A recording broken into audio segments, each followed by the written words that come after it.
The unexpected tenant. A stepmother's awakening. At 62, I'd thought I'd seen most of life's surprises. I was a woman who'd embraced the quieter side of things. My teaching career had wrapped up. My days were now filled with the soft rustle of leaves in my garden, the satisfying weight of a good book, and the occasional echo of my own thoughts in the vast spaces of my home. A place I'd built for two, but now was just me. 5 years had gone by since my husband passed, and while the grief had dulled to a low ache, I'd found solace in the familiar. I'd come to terms, I thought, until Alex moved in. Alex was my stepson. He was 22, fresh out of college, full of energy and the kind of raw charm that makes your stomach do a funny little flip. He was a graphic designer, all sharp angles and bold ideas, the kind that brought a chaotic spark to my perfectly ordered world. He'd always been polite at family gatherings, but there was a distance between us, like we were separated by an unspoken pact. We had been cordial, but that was the end of it. Then, the phone call came. He was between jobs, his voice a bit hesitant, and as I listened to his story, a wave of something I couldn't immediately name washed over me. Rent in the city was a bitch, and his parents had just been laid off. Could he stay with me for a while, just until he got on his feet? Of course I said yes. How could I not? My heart had always had a soft spot for my late husband's kid. The day he arrived, I found myself doing things I hadn't done in years. I cleaned the guest room with a fervor I hadn't felt in decades. Each sheet, each pillow, was placed with an intensity I hadn't possessed since my marriage. The air hummed with a nervous energy as I found myself wondering what it would be like, sharing my space with a man so young, a man I had known since he was an awkward, lanky teenager. He pulled up in his beat-up car, a machine that looked like it had seen a decade of hard miles, that I was sure was missing a muffler. When he stepped out, it was like watching a different man than the boy I knew. Alex had filled out, his shoulders broad beneath a well-worn leather jacket, his eyes that same startling blue I remembered, but now filled with a deeper and more compelling pull. He gave me that familiar grin, the same one he had flashed at family gatherings, and something shifted inside of me, a tremor that ran deeper than I could comprehend. "Hey, Marla," he said, stepping in and pulling me into a hug. It was quick, but the warmth of him, the strength of his embrace, sent a rush of heat through me that made me both uncomfortable and strangely alive. "Welcome," I replied, trying to keep my voice level, trying not to let my gaze linger too long on his frame, on the way his worn denim hugged his thighs. I had always been a woman who liked control, but right then, I felt like my power had been pulled out from under me, and I was now at the mercy of a force I wasn't sure I could control. The first few days were quiet. Alex mostly kept to his room, and I would hear the rhythmic tapping of his keyboard as he worked on his projects. I told myself I was grateful for the peace.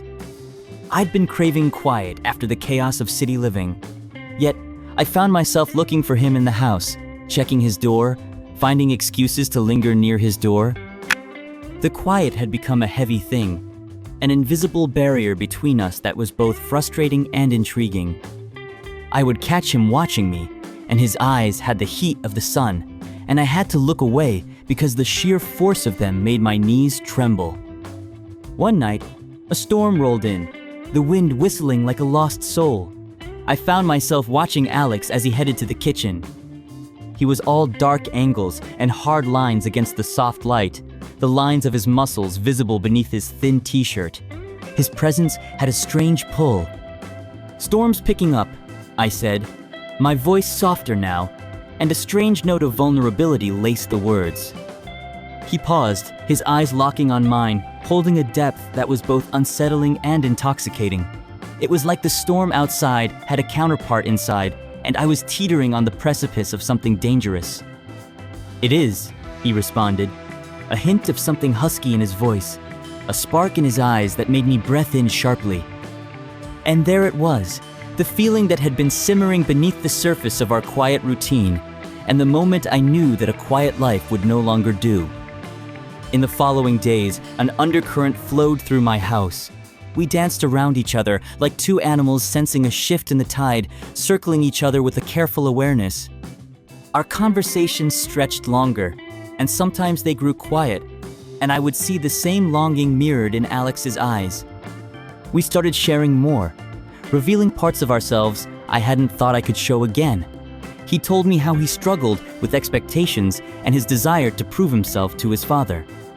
I told him about my dreams that I had thought had died with my husband, my fears, my longings. One evening, we were sitting on the couch, a fire crackling in the fireplace, and I watched his hands as he held a book, long and lean. And then I thought about the way his fingers had rested on my arm. A spark flared deep inside of me, a longing that was so sudden it made me gasp. I could no longer pretend that this simmering energy between us was something that could be contained. I got up and moved to stand by the window, watching the rain lash against the glass, a storm that was brewing on the outside, much like the one brewing within me. "What do you think our life will be like?" I asked, not turning around, my back to him, my body taut as a bowstring pulled too tight. His voice, when it came, was like a stroke, sending tingles down my spine. "I don't know," he said, rising and coming to stand close behind me. "But I know that I like having you near."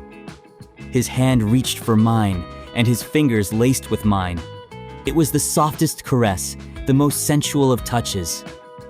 It was so intimate, so forbidden, so much more than it should have been, yet it felt so damn good. That was the moment I knew I was lost. The walls I had so carefully built around my heart, the safety I had so vehemently craved, it was all crumbling around me. I turned, my gaze searching his, finding the same wild, untamed passion reflected back at me. His eyes, they weren't innocent, they were dark and hungry. Our lips met for the first time, and the kiss was tentative, hesitant, and then it deepened. I could taste his desire, his yearning, and the world around me began to dissolve. His hand moved to cup my jaw and I was lost.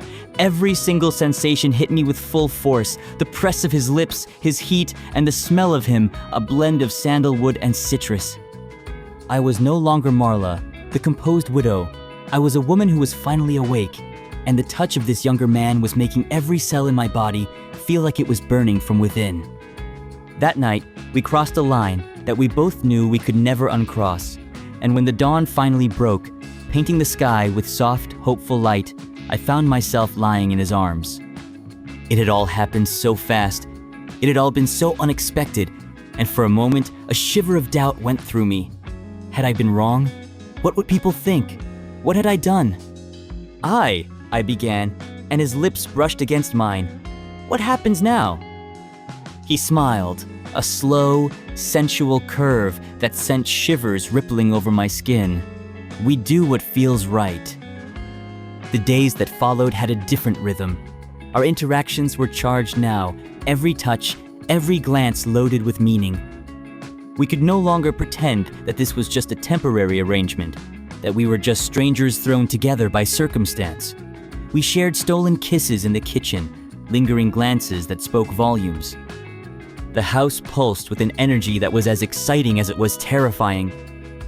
One evening, Alex came home from work with a wide grin that seemed to stretch clear across his face. "I got it, Marla. I got the job." He looked younger than ever. "That's amazing, Alex," I replied, my voice filled with genuine joy and a new undercurrent I didn't fully understand, a heat that had become an almost constant companion. We celebrated with takeout, and that night we toasted to his success, the wine loosening our inhibitions, allowing us to explore the tension that had been brewing between us. He sat next to me on the couch, our bodies almost touching, and I could feel the heat radiating off him, a siren's call that was impossible to resist. He caught me looking at him, and his smile, it had become something entirely new, a bold invitation that spoke of things we hadn't yet said. "I want you, Marla," he said, his gaze locked on my lips, and my stomach seemed to drop to my feet. "You know that you are so much younger," I said, and my voice was barely a whisper, a feeble attempt at resistance. His fingers trailed down my neck, and with the gentlest of touch, he closed the distance between us. It was as if his hand was a key, and my body was a lock, and we were both meant to be this way. The kiss was slow and deep, a surrender to the desires that we both fought so hard to bury. My body seemed to ache for him, and I found myself pulling him closer as my world melted into a kaleidoscope of sensations. It was a moment that defied logic and reason, a crossing of boundaries that felt both forbidden and right. I ran my hands through his hair, my fingers digging into the soft strands, and I responded to his kiss with a need that had suddenly become the one thing that could fill the emptiness I felt for so long. We explored each other that night. It was something that was messy, it was complicated, it was reckless, it was so damn good. The house hummed with passion, with desire, with a connection that was as unexpected as it was undeniable. The next morning, we were different, changed by the events of the night before. The line that we had crossed seemed like a distant dream, and everything was now real. "What is this now?" I asked, my voice quiet, my heart pounding. Alex's eyes met mine, and this time, there was no longer any doubt. "This, Marla, this is us." In the days that followed, I had moments of fear, moments of intense guilt, and the questions raced through my head like a raging storm. Had I made a mistake? What was I going to do now? I kept glancing at him, my stepson, my lover, and the world that I knew was spinning into a new orbit I couldn't comprehend. As I would walk by, sometimes Alex would look at me, and that look was filled with a tenderness that brought tears to my eyes and a heat that made my skin burn. Sometimes we would meet in the kitchen, and the air would crackle between us as we would try and keep our conversations casual, and it made my head spin with a mix of exhilaration and fear. One morning, I found him watching me from the doorway, his gaze lingering on me as I was watering the garden. "Marla," he said, his voice low and raspy, a hint of desperation in his tone. I met his eyes, and this time I did not back down. "Yeah, Alex? This is too much, you know," he confessed, and his voice was thick with emotions, his honesty a slap to my cheek. "I can't do the pretending. I can't pretend that you don't mean this much to me. You are everything to me, Marla." It was time for honesty. It was time for surrender. "I feel that too," I admitted, and I stepped closer. "This is more than just something simple," he continued, his hand reaching to cup my face, his eyes searching mine. "It's more than lust or anything that my head can rationalize."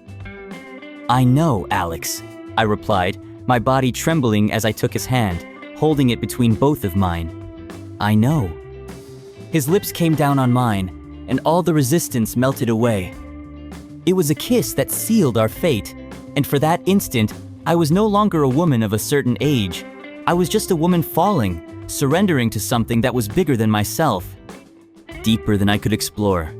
We spent the rest of the day wrapped in each other's arms, surrendering to our newfound path and making a promise that this was only just the beginning. The world, it had changed, or rather, the lens I was looking at had. I'd spent so long in the shadows that I'd forgotten how bright the light could be. And Alex, he was the light that showed me a world I had yet to discover, and he had opened me up in ways I didn't know were possible. I'd spent 62 years building walls, creating order, and here I was, willing to throw it all to the wind for a young man who had reawakened a part of me I had thought long gone. And it felt good. It felt so good. The weeks passed, we were now a unit. I would watch Alex as he worked on his portfolio, each design a testament to his passion and talent. He would come up to me and run his hands along my arm, or kiss my hair as he told me about his dreams of making a difference.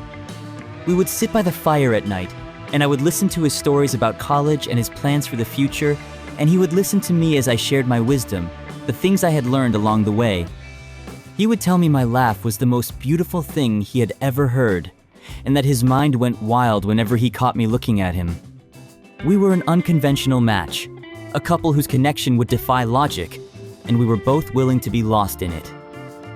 That night, as we stood together by the window, our reflections dancing against the dark glass, I knew that we were on the precipice of something new, something risky, something completely and entirely ours. "Marla," he said, and his hand came to rest on my waist, holding me in place. I could feel his touch all the way to my toes. "I know that this is wrong, or at least that we are what everyone would see as wrong," he said, and his voice was low. It was thick. "I know it's complicated," I whispered, my own hand coming to find his. He tilted my head, and as his eyes searched mine, I knew that there was no going back. I was at the mercy of him, his desire, the connection that was humming between us. "Yeah, but I am not interested in what anyone else thinks." And then he kissed me. A kiss that was an unspoken promise of a journey into the unknown, and I knew I would have no choice but to fall with him. From that moment on, we were on a different path. The lines had blurred between stepmother and stepson, and we embraced the chaos, the passion, the undeniable pull. It was a summer filled with whispered confessions, stolen touches, and a love that bloomed in the most unlikely of places. And in the end, I surrendered to it. As time flew by, I found myself wondering if this was a midlife crisis, if I was a woman chasing youth, or if it was something real, something that was meant to be. We spent our days exploring what we had found. I watched him at work, and I couldn't help but be amazed by his ambition. I found myself craving him all the time, wanting his touch, his kisses, the way his eyes seemed to pull me apart, and the way he loved me was like something from another planet. I loved him, and it was a force that had come in and rearranged every single aspect of my life, and I had no intentions on fighting it. We moved into a rhythm of shared dreams and desires.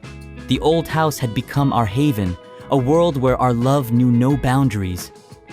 We filled the silence with whispered confessions, with stolen touches that made the skin tingle, and with a love that was deep and all-consuming. As the heat of the summer turned into the crisp of the fall, I knew that this couldn't last forever. Alex was still so young, and he needed to go out into the world and leave his mark.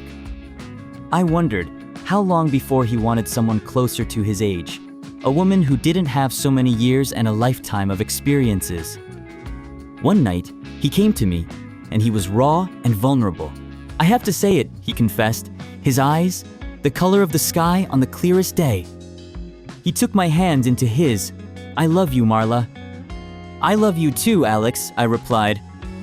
That night, the moon seemed to dance in the sky, and we were alone in our own world, our own sanctuary, and we let our love take the wheel, surrendering to the moment. We explored each other's bodies with a need, a desperation that felt both old and new, like we were two souls finally finding their way home. We kissed until our lips were swollen. Our skin was flushed, and we fell asleep in each other's arms, our love a fierce, burning force between us. I knew that nothing would be the same after Alex moved out, and I felt a strange sense of dread as the day began to approach. I woke up with the start, with the knowledge that I couldn't pretend anymore. I had to speak to Alex before it was too late, before he left and there were things left unspoken. He was in the kitchen, making coffee, and I watched him, drinking in the sight of his lean body as he moved around the counter, his muscles rippling under his t-shirt. He turned, and for a moment, our eyes locked, and he knew. "I can't do this," I said, and it felt like a confession, a surrender. I can't pretend that this is anything less than everything for me either. He walked to me, slowly, his eyes never breaking our connection. "What do you want, Marla?" And then, everything was out in the open. The unspoken became a symphony, an explosion of words that had been held back for so long. We were two people who were on different paths, different walks of life, and had found something rare and intense. What had started as a temporary arrangement had become something real, something tangible, something that was meant to be, and we finally admitted what we both knew we couldn't ignore any longer. And now, it was only the beginning. I would take what was in front of me. I would embrace what was mine. We kissed again, and then I made a promise to myself that I would follow Alex and wherever the future would lead us.